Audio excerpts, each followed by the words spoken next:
Essai numéro 5283. 4, 5, je sais plus.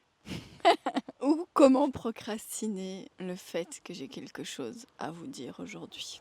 Je reste bloquée depuis quelques temps parce que j'arrive pas. C'est trop dur. C'est dur, ok? Aujourd'hui, je prends mon courage à 3 mains. J'en ai que 2, mais il m'en faudra une de plus. Désolée. Tu me la prêtes? Pourquoi c'est dur d'annoncer au monde entier que tu n'aimes plus ce que tu fais? En fait, pour être totalement transparente, parce que c'est comme ça que j'aime communiquer par ici, je sais pas où je vais en fait, mais je sais où je veux plus aller. Et c'est un peu difficile à expliquer parce que j'ai atteint quand même des steps incroyables dans ce que je fais actuellement, mais il n'y a rien à faire. La vie m'envoie des signaux et je crois que si je les écoute pas, je vais finir tuée par un gâteau. Franchement, je pensais vous faire un petit réel en 2 temps 3 mouvements et emballer c'est peser, mais c'est plus long que ça en fait. Donc aujourd'hui, c'est le jour où je lance mon podcast. Est-ce que je vais réussir à le faire? Est-ce que je vais poster cette vidéo? Si tu es en train d'écouter, de regarder, c'est que j'ai réussi à me surpasser moi-même. Et pour ça, les amis, merci. Merci à moi et merci à toi d'écouter avec attention ce que je dis là pour le moment, ce que je vais t'annoncer, parce que finalement, tu sais même pas encore de quoi il s'agit. On a tous des cycles de vie et j'ai envie de documenter ce cycle, cette étape hyper importante dans ma propre expérience de vie, pour que si toi aussi tu passes ce cap, si toi aussi tu sens que tu arrives à la fin d'un cycle, déjà que tu saches que t'es pas seul, qu'on est ensemble, mais aussi que tu saches que c'est ok d'être comme moi, perdu, de pas savoir où tu vas ensuite, de pas savoir qu'est-ce qui va se passer, est-ce qu'il y aura de la sécurité, est-ce qu'il y aura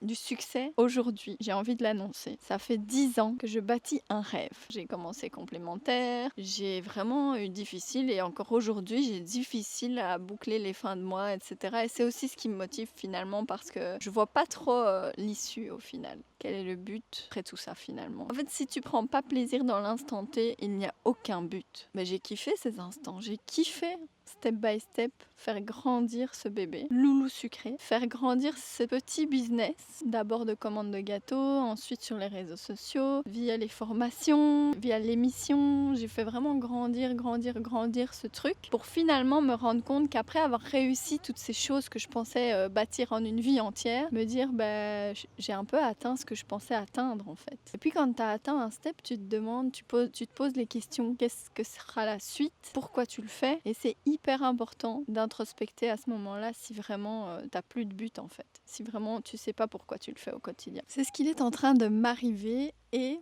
c'est en train de germer depuis un moment, en fait depuis l'émission. Je pense que toute personne ayant déjà vécu une expérience d'émission sera d'accord pour dire que ça change une vie parce que tu vis une expérience complètement unique que personne d'autre à part toi et tes coéquipiers du moment peuvent comprendre. C'est-à-dire que tu vis une vie avec des émotions décuplées. Et quand tout ça, ça atteint son apogée, que tu es à la fin, que en plus on peut le dire que je suis vraiment allée au plus loin du truc et que j'ai accompli ma mission, on peut dire. Après ça, tu retombes dans un état de normalité et c'est là que tu te poses 10 000 questions. Donc déjà ça m'a déjà fait réfléchir un peu sur ce que je voulais vraiment finalement après tout ça. Après quoi je courais. Donc ça a commencé à germer, je dirais, à partir de ce moment-là. Pour ceux qui me rejoignent aujourd'hui, en fait, il faut savoir que j'ai participé à une émission qui était un concours culinaire autour de la chocolaterie que j'ai remporté. Donc je suis trop fière et je suis hyper reconnaissante d'avoir vécu cette expérience et qui m'a totalement bouleversée aussi quoi. Sur le plan professionnel, sur le plan humain, ça m'a vraiment fait grandir en très peu de temps. Mais il y a eu plusieurs étapes. Il y a eu aussi ce voyage au Japon. Ça m'a ouvert l'esprit en fait. Tous ceux qui voyagent aussi pourront le dire. Le fait de voyager, de découvrir de nouvelles cultures, de nouvelles façons de s'alimenter, de vivre la simplicité des choses qu'on peut retrouver ailleurs, ça te montre en fait que tout est possible, qu'il y a des possibilités infinies ailleurs et que peut-être que là où tu es à l'heure actuelle n'est peut-être pas adapté à ta personne. Ça m'a un peu chamboulée en me disant mais qu'est-ce que tu fais là quoi? Mais bouge, voyage, fais d'autres choses quoi. Mais il faut savoir que entre les deux, j'ai quand même eu des coups durs comme apprendre que j'ai fait une première grosse erreur et que du coup je vais être endettée pour les prochaines années parce qu'il faut savoir que le fait d'être visible sur les réseaux sociaux ça attire aussi une certaine jalousie et une certaine j'ai pas envie de dire le revers de la médaille parce que j'ai envie de croire qu'on peut briller sans finalement attirer attiré foudre. Dans mon cas, ça m'a attiré un petit lot de problèmes quand même. Donc voilà, mes premières dettes finalement, je peux l'annoncer, je suis endettée. Bon après, j'ai pas peur parce que je sais que je vais rebondir et que c'est minime finalement, c'est qu'un petit... Moi je prends ça comme un emprunt finalement.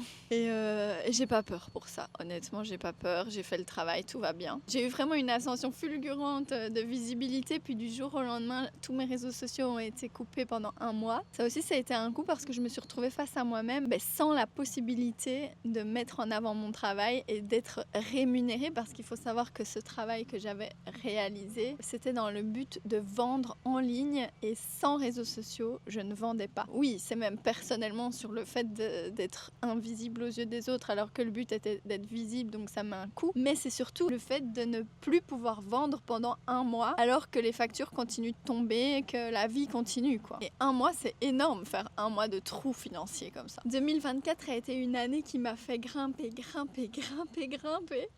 Et je suis arrivée en 2025 avec cette ascension incroyable. Et puis tu sais, c'est un peu les montagnes russes, la vie. T'es obligé de passer par des moments down, je pense, pour te remettre en question, pour te faire changer. Et finalement, j'en suis reconnaissante parce que je pense que faire des chutes libres comme j'en ai fait un peu l'expérience, ça me mène aussi à m'écouter moi, plutôt que d'écouter ce qu'on va me dire, ce qu'on va me conseiller, parce que finalement, on a beau me le conseiller, si ça vient pas de moi, ça ne restera pas. J'ai beau essayer de me persuader moi-même que c'est ce qu'il faut, tu peux tirer sur la corde, mais un jour elle craque. J'ai beaucoup écouté ce qu'on m'a conseillé, c'est même pas on m'a dit fais ce qu'il faut faire, on m'a conseillé plutôt de manière bienveillante, en mode nous on a ces idées-là pour toi, pourquoi est-ce que tu essayerais pas ci, pourquoi est-ce que tu essayerais pas ça. Et finalement, je me suis toujours dit, par peur de me mouiller et d'écouter mes propres envies, voilà, si les gens pensent que ça c'est bien pour moi, go, j'y vais. Sauf que c'est une erreur, parce que si tu ne t'écoutes pas, comme je te dis, à un moment la corde va craquer. Et donc moi, aujourd'hui, c'est vraiment ce travail que j'ai fait là depuis que je suis rentrée du Japon. Donc ça fait vraiment 2 mois que je suis rentrée en introspection et où je fais un peu le vide. D'ailleurs, sur mes réseaux sociaux, ça se ressent un petit peu pour le moment. Je suis vraiment en recherche de comment tourner cette situation à mon avantage. On va pas se cacher que c'est un moment difficile à passer, de se dire j'ai bâti quelque chose et je vais le quitter. En fait, tout ça, ça recible où sont mes priorités. Et mes priorités, finalement, qu'est-ce que c'est ? Je pense qu'on peut peut-être tous se rejoindre là-dessus, vous me le direz en commentaire. Je pense que l'essentiel, c'est quoi ? L'essentiel, c'est le temps. Je pense que c'est la seule chose qu'on ne peut pas gérer dans la vie et qu'à tout moment, tu peux le perdre. Donc finalement, quand tu réfléchis bien dans la vie, qu'est-ce que tu as ? Qu'est-ce que tu peux avoir ? Qu'est-ce que tu peux travailler pour avoir ? Tu peux tout avoir, mais tu ne peux pas récupérer le temps que tu as perdu. Je pars du principe où le temps, c'est le plus précieux des cadeaux, que demain, tout peut s'arrêter. Et qu'est-ce que tu veux en faire de ton temps ? Je me suis rendu compte que pour gravir des échelons, j'ai perdu beaucoup de temps à m'essouffler pour avoir une reconnaissance, pour avoir une certaine légitimité. C'est un peu courir dans le vent finalement. Parce que si tu sais qui tu es et que tu es légitime finalement de faire ce que tu fais dans la vie, puisque c'est ce qui t'anime, pourquoi courir après cette reconnaissance et ce besoin de légitimité auprès des autres ? Aujourd'hui, j'ai décidé de me choisir, et que ça plaise ou non finalement. Alors que ça plaise, que ça ne plaise pas, je pense que si ça me plaît, ce qui va rayonner de moi, ça va être ce que j'ai à l'intérieur. Et donc je pense qu'à partir du moment où c'est quelque chose qui est fait avec le cœur, ça ne peut que résonner dans le cœur en face. Donc aujourd'hui, j'ai décidé de suivre ce qu'il y a de là. Et ce qu'il y a là, c'est la créativité. Ce qu'il y a là, c'est l'envie d'accompagner, l'envie de partager. Et je t'avoue, aujourd'hui, il n'y a rien de clair. Je vais pas te dire, je vais être peintre, je vais être community manager, je vais être ci, je vais être là. Non, je veux pouvoir faire un peu tout ce que j'ai envie, en fait. J'ai envie de pouvoir voyager quand j'ai envie de voyager, de pouvoir créer quand j'ai l'envie de créer, mais de pouvoir aussi accompagner des personnes sur leur propre chemin professionnel et personnel. J'ai envie aussi d'inspirer des personnes à voir qu'on est tous humains finalement, à travers justement cette chaîne YouTube, ce podcast, mes réseaux sociaux. En fait, j'ai envie d'être plus qu'une petite case, parce qu'on m'a mis dans la case de la pâtissière, où je me suis peut-être mis toute seule finalement. Je me suis mis toute seule dans cette case de la pâtissière, de la chocolatière, mais finalement, qui se résume à son métier? Qui n'a pas une vie privée en dehors du métier? Qui n'a pas d'autre passion que son métier? Mais je pense qu'on a tous d'autres choses dans notre vie. Et finalement, je veux plus rentrer dans une case. C'est vrai que quand on te pose la question, tu fais quoi dans la vie? C'est facile, et c'est ce que je réponds. Je suis pâtissière. C'est facile en fait.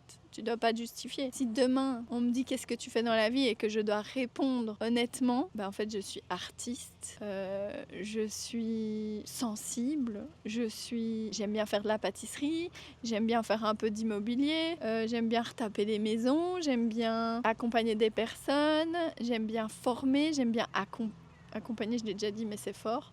J'aime bien enseigner, transmettre, j'aime bien beaucoup de choses. Donc, aller dire à quelqu'un bonjour, qu'est-ce que tu fais dans la vie? Et en avoir pour 1 heure d'explication, voilà, tu coupes court et tu dis moi je suis pâtissière. Sauf qu'en fait, je ne suis pas pâtissière, c'est terminé. Je veux bien de temps en temps.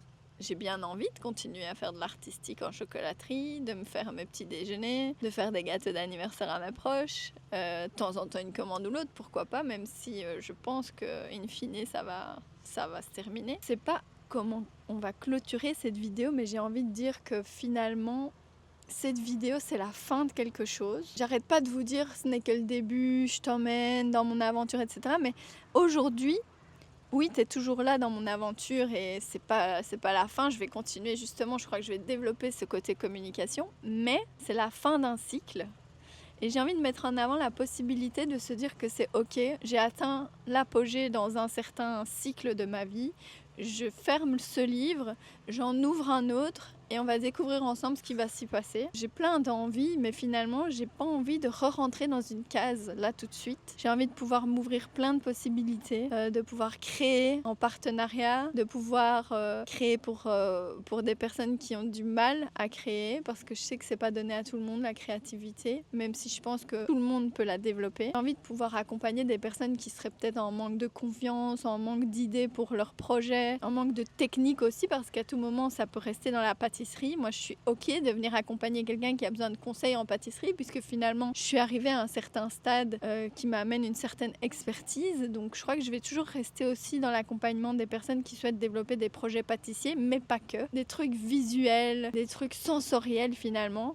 En fait, j'ai envie de pouvoir rendre inoubliables les choses simples. Mais que ce soit ça mon métier. Et peu importe que ce soit dans le gâteau, que ce soit dans une création visuelle, une vidéo, un podcast, que ce soit un événement, que ce soit une formation, j'ai envie que les gens qui vont consommer ma création le gardent en tête et se disent waouh, ce moment, il reste gravé quoi. Et à travers la pâtisserie, c'est ce que je cherchais. Mais il faut savoir que dans ce business, je suis pas alignée avec beaucoup de parties que je dois faire. Voilà, en tant qu'entrepreneur, on a des obligations, il faut tenir les commandes, etc. Et je sais pas, on serait une équipe de 10, peut-être que ça irait, mais là, moi, je suis toute seule pour le moment dans mon atelier. Je suis seule tous les jours, toutes les semaines. Et de temps en temps, je vous accueille pour des formations que je prépare seule, que je range seule. Et cette solitude, elle commence vraiment à me ronger. J'ai besoin d'échanger beaucoup plus et de partager avec vous au quotidien. Ce qu'il faut retenir, c'est que finalement, c'est pas la fin de comment dire, moi-même je sais plus ce que je dis.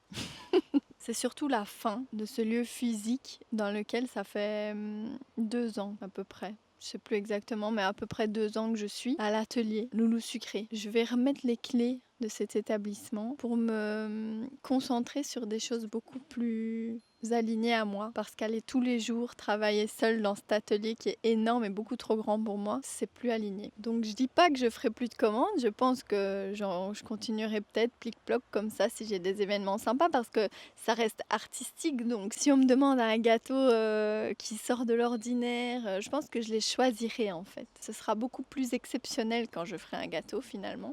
Donc j'arrête pas le côté créatif, mais je me recentre sur l'essentiel. Bien sûr que si vous me commandez un gâteau exceptionnel et que je viens à le créer pour vous, bien sûr que vous pourrez venir le récupérer, mais ce sera plus à l'atelier Loulou Sucré. Ce sera à mon domicile, là où tout a commencé, dans ma petite cuisine professionnelle qui est bien séparée de ma cuisine privée. Donc c'est vraiment mon petit atelier, ça va redevenir le cas. En fait, tout ce qu'il faut retenir ici, c'est que on va fixer une date et vous pourrez venir à l'atelier récupérer les choses que je donne ou que je revends à moindre coût pour que vous puissiez vous lancer, que vous puissiez prendre des petites choses qui vous intéressent dans le matériel que je n'ai plus besoin, parce que je me libère, je fais de la place pour accueillir la nouveauté. Et la nouveauté, c'est quoi? Que ce soit de la créativité visuelle à travers des vidéos, des podcasts, des images ou artistique à travers, pourquoi pas même de la poterie, j'en ai jamais fait, mais voilà. Ça pourrait être plein d'autres activités. Je reste ouverte à plein de choses. J'ai envie de pouvoir mettre en avant des personnalités atypiques par ici, sur ma chaîne, sur mon podcast. J'ai envie qu'on puisse échanger aussi sur des choses inspirantes. Tout bientôt, j'ai ma première invitée, je pense. J'espère qu'elle va venir. J'ai envie de vous inviter, de discuter, de voir par où vous êtes passé, vous aussi, quel cycle de vie vous avez traversé, de pouvoir communiquer simplement, d'être dans la simplicité, dans l'échange et le partage, dans la créativité, la mise en beauté. Donc à travers les réseaux, c'est un peu ma mission finalement, c'est de rendre beau pour faire passer le message de la meilleure manière possible afin que ça reste gravé en mémoire.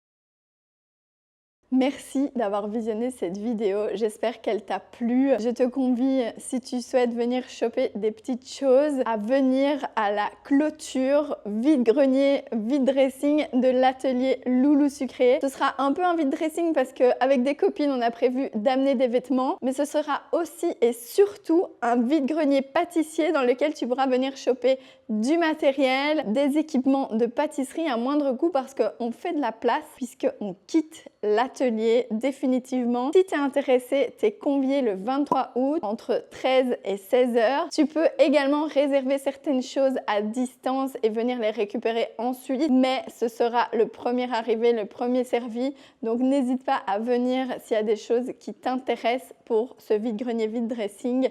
Tu es la bienvenue. On va dire au revoir ensemble à l'atelier Loulou Sucré. N'hésite pas à me faire part de tes ressentis suite à cette vidéo, ça me ferait super plaisir d'échanger avec toi. Et alors, n'hésite pas à t'abonner pour suivre tous les autres épisodes qui arriveront et à liker si ça t'a plu et pour envoyer un max de force. On va clôturer cette vidéo là-dessus et je voulais faire un petit clin d'œil tout particulier à Meishu Studio et la remercier pour le montage de cette vidéo et pour m'avoir soutenue et aidée pour mettre en place la réflexion de comment communiquer cette nouvelle complètement atypique pour que vous compreniez au mieux. J'espère que le message est bien passé et je voulais la remercier parce que c'est ensemble qu'on a pu créer cette vidéo. Un grand merci à elle et on se retrouve très bientôt pour d'autres épisodes.